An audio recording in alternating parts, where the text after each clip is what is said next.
na magkaroon ng pagkakamali. Pero minsan yun din ang nagiging dahilan para mas magkamali ka. Patibayan na to ng lakas ng loob. Ito na ba ang lakas ng Pinas?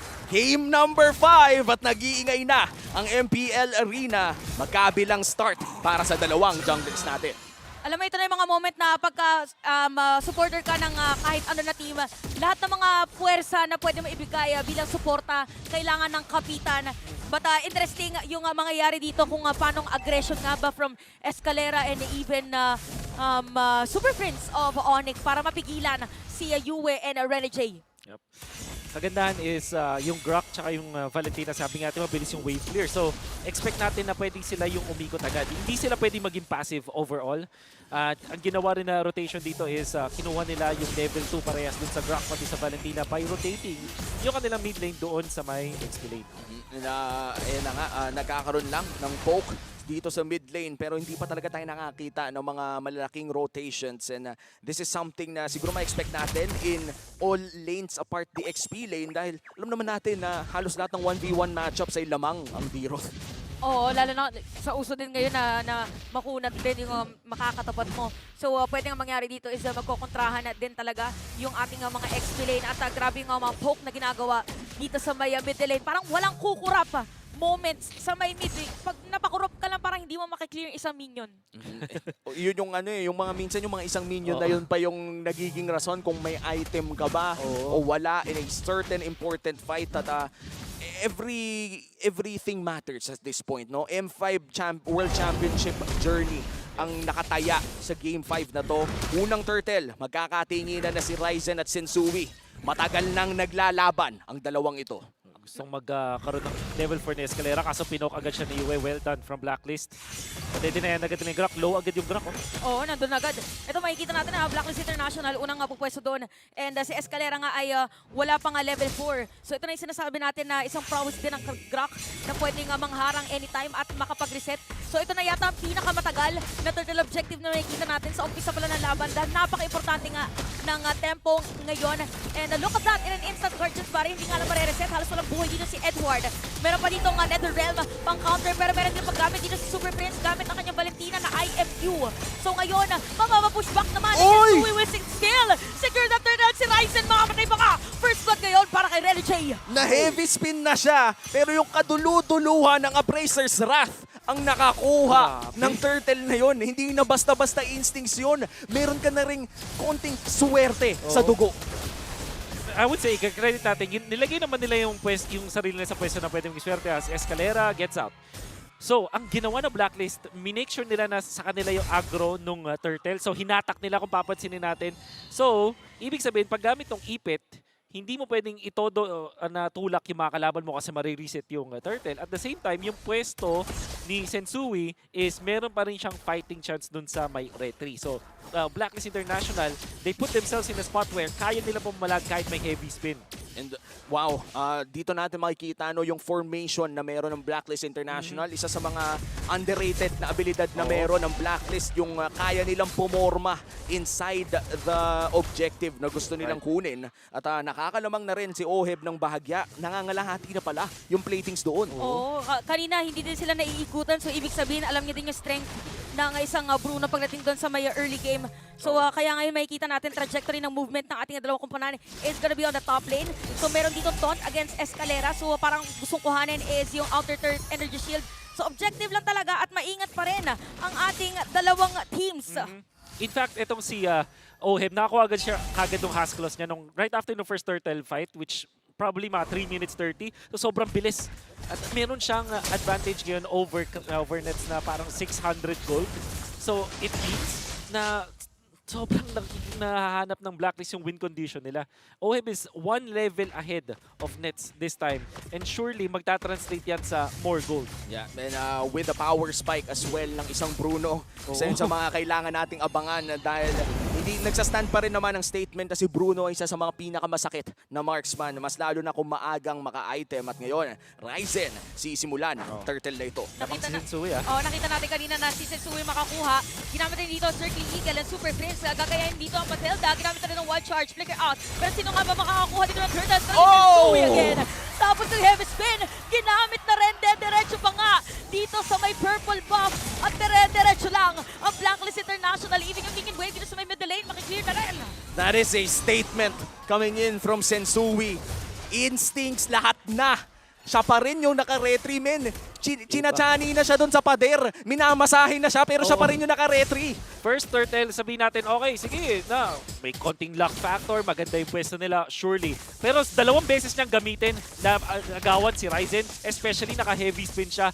That you say, Sensui Instincts is real. And ang ganda kasi ng item, di ba? Ang key para manalo ka ng duelo against the Akai kahit nakaipit ka na is make sure na may tough boots ka. And available yun kay Sensui. Meron siyang mga small windows to get the retribution at nanalo siya versus Ryzen. Mid lane ngayon ang punteriya ng Blacklist International. Looking at the player gold, may halos 1,000 ng kalamangan. Dito si lagpas pa nga ng 1,000 ang kalamangan Ang bilis. ni Oheb. This is not looking good for Onyx. Kaya ang daming kung reservations do sa carry pick ng Onyx. Makes sense versus Fredrin, pero overall, mahirapan siya. Ang daming talo siya sa lane, for sure. Sa Bruno, sa range pa lang. And then, when there's that access to the Paramis, mamaya sa team fights, mahihirapan din yung carry. Oo, meron pa nga Berserker's Fury. Aray, Ay, na yung Berserker's Fury, sinasabi natin, yung supposedly na pag-zone out na Wild Charge, ginagamit na dito against Escalera, nararamdaman mo na yung mecha legs. Oo. Yung Oo. passive nung Bruno, parang kung pang kaliwa yung laging pansipa niya, imbalance na yung itsura dahil yung muscles batak na. Oo, ang sakit ng banat ng Bruno, mas lalo na pag full stack, no, as you said. And Escalera, naghahanap ng angulo. Wild Charge, is it available? Igugo ba nga nila dito, pero marang mababaliktad pa nga yata kasi ginamit na yung Circling Eagle. Medyo makunat ang Drak. Ang makakasalubong ni Hoeb, ginamit na agad yung Netherrealm para maging safe at hindi na magkaroon ng chance ang Onyx dito na mag-counter-engage against them. Imaginein mo yung mga main tank ng Onyx Philippines ay natutunaw sa kamay ni Oheb. Okay, ano mong kailangan gawin ng Onyx Philippines dito? Buy time na lang ba talaga? Hindi na yata makapag-buy time kung hindi ka pamatay doon si Ryzen. Pero may iwan yata dito si Oheb. Hindi enough ang kanilang pantakas. Si Edward matadamay din yata. Pero rin si Yue sa may gitna. Si Sun makakasecure dito ng turtle habang si Kram ang mahuhuli nila. Enough nga ba damage? Edward makakasecure ng kill. 1-4-1 ang naging trade doon, pero may turtle muli ang Blacklist International. That's 3 turtles secured for the side of the Agents. Alam natin na maganda yung kill doon kay Oheb. Pero yung kapalit madami. It's gonna be the turtle. A kill onto Kram. Onyx needs to find more kills doon kay Oheb para mapigilan yung pag-advance ulit ng gold overall dito ni Oheb. But I don't think the Blacklist will allow that to happen. So siguro, kung mag-isip tayo ng comeback potential para dito sa Onyx, syempre yung mga pick-offs. At kailangan nila maging crafty. Yeah, and I think survival as well. Para kay Nets, hindi pwedeng mapitas ang gold lane, yung margin of error ng Onyx Philippines. Wait lang, Yue! Oh, hahatakin sa ilalim ng Torre. Pero yung nga lang, mamatay nga lang siya dito. Pero sa may gitna, si Edward na dito na rin ng Blacklist International. Mamipilitan na tumakas. May kita pa nga dito na re-reject si Nets. Pero makakatakas lang din naman. Ang bilis ng mga pangyayari. Akala natin Onyx ang mag-set up ng play. Pero sakit na dito. Ginamit na naman yung heavy spin. Rene J naghahanap ng sunod na niya pwedeng jump again. Si Kram yung nahanap pero napakagandang sidestep mula pero may taunt tas may Appraiser's Draft. At dahil dyan, makakaisa din ang Blacklist International. Itutuloy nila ang pag-push at parang ganun lang. Parang nakalamang pa nga yung Blacklist at pinalibag pa yung isa. Oo, nakasira na rin ang dalawang Torre doon sa may middle lane at dumedire-diretso lang. Ang Blacklist ngayon, 5K gold lead for this game. Sa lahat ng mga nangyari na yun, surely nakakuha ng pagpitas kay Yue yung side ng Onyx. But remember, Paramis with a passive yun. So it doesn't really matter. Ang nangyari pa nga, habang ginugo nila yung mid lane, nakapag-push si Oheb dun sa may top lane ng solo, tapos nakuha pa nila yung kill dun kay Kram. All the while, pushing the mid lane turret tier 1, at nakakuha pa sila ng bonus na isa. Napakaganda. In just 1 minute or 2 minutes, nakuha ng Blacklist ulit yung top control. And now, yung lead ng Blacklist, kahit 5K lang to, you can consider this even more. Yung value ng lead na to, mas mataas pa. With the power spikes as well coming in from Blacklist International, talagang mararamdaman mo ang damage ni Oheb. And Lord might just be already secured for Blacklist. Ryzen with a heavy spin. Grabe, ang dami na gamit ng mga skills. At makakasecure pa nga dito ng kill against Oheb. Meron pa nakuha na Lord. Kram! At makadedire-diretso na naman ang Blacklist International. Meron pang minion dito sa may bottom lane. Habang yung Onyx kailangan dumepensa ngayon. 7K gold lead for the side of Blacklist. In Onyx Philippines, after a very stellar game number 4, parang nahihirapan silang labanan ang mga agents ngayon. Kailangan talaga nila dito gumawa din ng play. Kaso parang ang hirap kasi kung titignan mo yung level, ang laki na ng agwat. At 10 minuto pa lang ang larong ito. Level 1 Lord, nasa may bandang mid lane. Wolf, anong magandang depensa para dito sa Onyx Philippines? Yung wave clear hindi ganun kataas. Kanina nung level 1 mataas wave clear Grok pero kasi kailangan niyang lumapit. At pwede siya ma-punish kung mag-clear sila dito. Ito na nga yung sinasabi nating lalapit. Unti-unting mawawala ng buhay dito mga bang players ng Onyx. Kaya naman sa may middle lane, pwede makasira ng Torre dito. Ang Blacklist, ginamit na rin ang Netherrealm. Kailangan depensahan yung Lord. Yung bottom lane inhibitor na rin, sisirain na rin. Boy pa rin yung Lord. Itutuloy kaya ng Blacklist ang siege? Hindi na ata. Lilipat sila ng top lane. Mukhang kakalboy nila ang base ng Onyx Philippines. Paliit na ng paliit ang mapa ngayon ng Onyx at ginamit na rin ang retry para mapabagal dito ang mga players ng Blacklist International.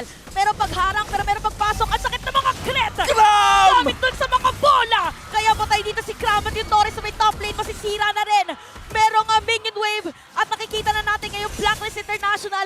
Pwede na diretsuhin pero kumakabit pa rin ang Onyx para dumepensa ngayon. Siege Minion, sapat pa ito? Yung damage ay nandyan pa naman sa Blacklist. 4v5 scenario, ubos na ba ang oras ng Onyx? Ito na nga yata, oras naman yata ngayon ng Blacklist International. Hindi naaabot yung Netherrealm para mabuhay dito sa Escalera. Tapos yung Blacklist, dediretso na ngayon. Meron pang minion wave para sa Onyx. Unti-unti na nating nararamdaman. Pero Ryzen mapapalayo dito yung mga minion wave. Pero Ryzen, mamamatay na rin. At nakikita na natin yung bola. Mukhang mag-base lock na nga. Dito ang Blacklist, pero hindi Kram! Patay na May rin. isa pa, may isa pa. May isa pa, ito na yun! Natin tower lock! At para sa laban na to, mission accomplished! Blacklist International, buhay pa rin!